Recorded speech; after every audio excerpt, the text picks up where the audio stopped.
Have you ever walked into a bank in an English-speaking country and had no idea what to say? What account to ask for? How to solve a problem with your card? Banking language is specific and can feel overwhelming, but after today, you'll know exactly what to say, and you'll sound like you've been doing it for years. Welcome back to Real English Conversations. I'm William. And I'm Sarah. Today we're at Level B1 Intermediate English. This is perfect if you already know the basics and want to handle real-life situations confidently. This is English 019, and the topic is banking. Going to the bank, opening an account, sending money, and dealing with problems. The 6 vocabulary phrases for today are checking account, wire transfer, insufficient funds, waive the fee, direct deposit, and overdraft. Our story today: Sarah just moved to a new city and needs to open a bank account. I'm going to help her figure out the process and all the vocabulary that goes with it. There's a quiz at the end with 3 questions, so pay attention. Let's start.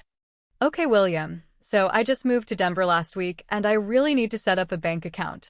I have no idea where to start. Okay, no problem. I've been through this. First question: do you need a checking account or a savings account? Or both? What's the difference? I'm not totally sure. So a checking account is for daily use. You pay your bills from it, buy groceries, withdraw cash. It's linked to your debit card. A savings account is for saving money. It usually earns a little interest. Okay.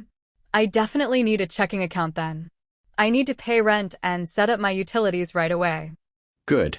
And does your job do direct deposit?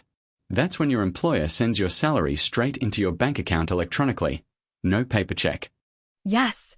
My company uses direct deposit. My paycheck goes in every 2 weeks. That's actually one reason I need an account set up fast. Perfect.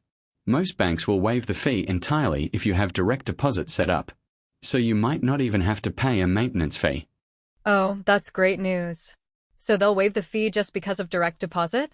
That saves me money right away. Usually yes, or sometimes they waive the fee if you keep a minimum balance. Check the terms before you sign up. Okay. What do I need to bring to open the account? Like, what documents? Usually a government ID, like a passport or driver's license, and your social security number. Sometimes proof of address, like a utility bill. That's pretty much it. Got it. And what about sending money? My sister is back home and I need to send her some money. Can I do that from a regular checking account? Yes. You can do a wire transfer. That's when you send money electronically from one bank account to another, usually to someone at a different bank or even in another country. A wire transfer, perfect. Is it expensive? Does the bank charge for it? Domestic wire transfers, within the US, are usually around $15 to $30. International ones can be more. Some banks will waive the fee for premium account holders.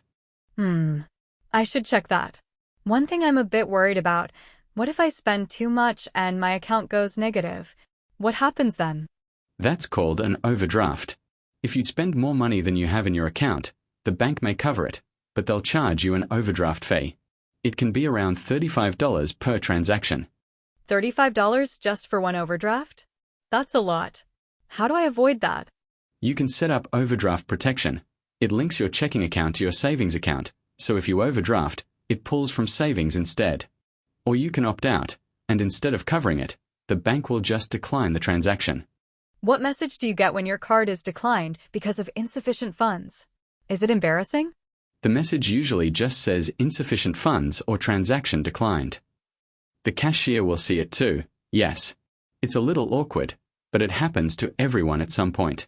Good to know. I'll definitely set up overdraft protection. Okay, I think I'm ready to go to the bank.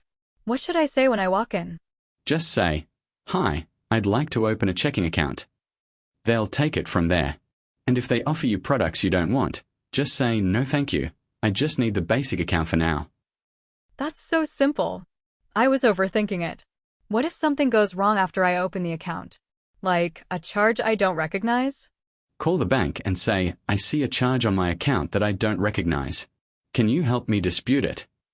They'll put you on hold, investigate, and usually resolve it within a few days. And can I ask them to waive the fee if I get hit with one by mistake? Absolutely. Just call customer service and say, "I was charged this fee. Is it possible to waive the fee just this once? If it's your first time, they often will. Wow, I didn't know you could just ask. Good to know. I feel so much more prepared now. Great conversation. Now let's break down the first three banking terms: checking account, direct deposit, and waive the fee. First, checking account. In American English, this is the main account you use every day for bills, shopping, and withdrawing cash. In British English, they call it a current account. Common phrases: open a checking account, my checking account balance, transfer money to my checking account. This will come up constantly in US banking. Second, direct deposit.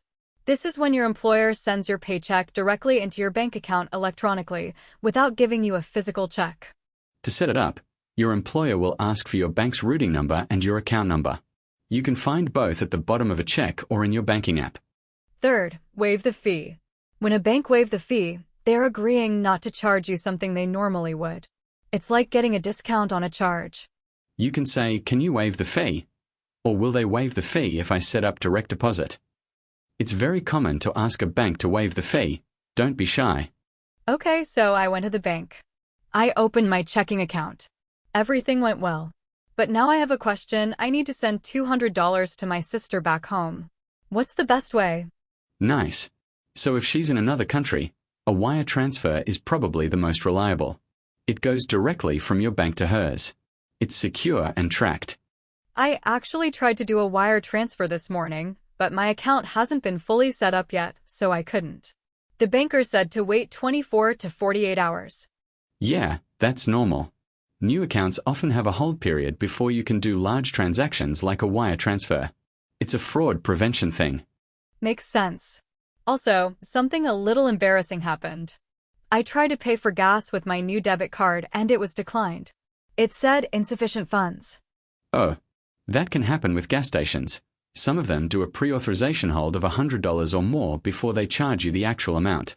So it can trigger an insufficient funds error even if you have money. Wow, I did not know that. So it wasn't really insufficient funds in my account, just the way gas stations work? Exactly. It's a quirk of the US payment system. You can usually pay inside instead of at the pump to avoid it.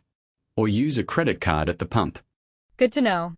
And I also want to ask, what's an overdraft protection plan exactly? Is it worth it? So overdraft protection links your account to another source, like your savings account, and if you ever have an overdraft, the bank pulls money from there automatically instead of charging you that big fee. That sounds really useful. I'll sign up for it. I definitely don't want an overdraft situation, especially when I'm still getting settled. Smart move. And once your direct deposit kicks in, meaning once your first paycheck arrives, managing the account gets much easier. You'll see exactly what's coming in. My first paycheck comes in next Friday. I can't wait. And once I have enough in the account, I'll set up that wire transfer to my sister. Perfect plan. You've got this. Banking in a new country feels overwhelming at first, but once you understand the vocabulary and the system, it's actually pretty straightforward. Now, let's break down the second group: wire transfer, insufficient funds, and overdraft. First, wire transfer. This is an electronic way to send money from your bank account to someone else's, at any bank, in any country. It's fast and very secure. To do a wire transfer, you need the recipient's bank name, routing number, and account number. For international wire transfers, you also need a SWIFT code. You'll say, "I'd like to do a wire transfer." Second, insufficient funds. This message appears when your account doesn't have enough money to complete a payment. It can happen with debit cards, checks, or automatic payments. If you see insufficient funds on your bank app, it means your balance is too low. You might also hear NSF, which stands for non-sufficient funds. Same thing. Banks often charge an NSF fee. And third, overdraft. An overdraft happens when you spend more than your balance. Your account goes negative. The bank may cover it but charge you a fee, usually around $35. You can say, "I had an overdraft," or "My account went into overdraft." With overdraft protection, the bank transfers money from savings to cover it automatically, and usually for a smaller fee or even free. Let's slow down and repeat all 6 banking terms. Say each one after us. Ready? Checking account. I'd like to open a checking account. Wire transfer.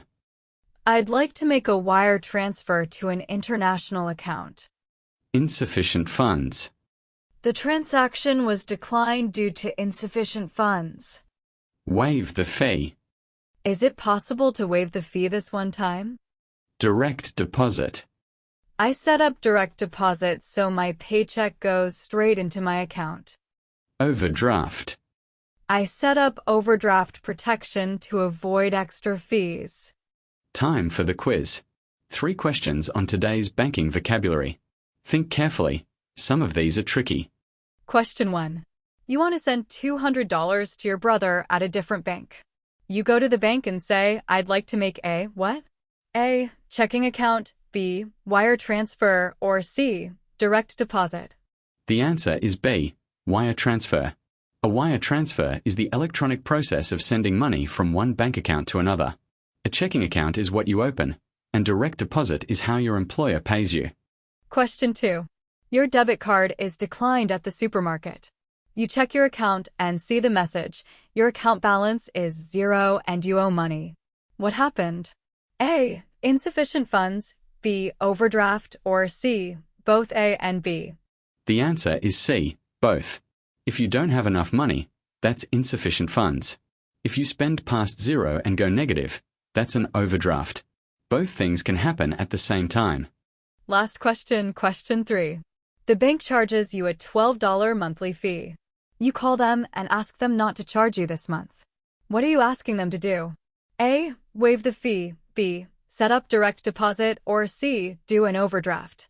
The answer is A. Waive the fee. When a bank waive the fee, they agree to cancel that charge. It's a very useful phrase to know and to actually use when you call customer service. How did you do? If you got all 3, excellent. You're ready for the bank. If you miss some, no problem. Listen again and it'll stick. That's a wrap on English 019.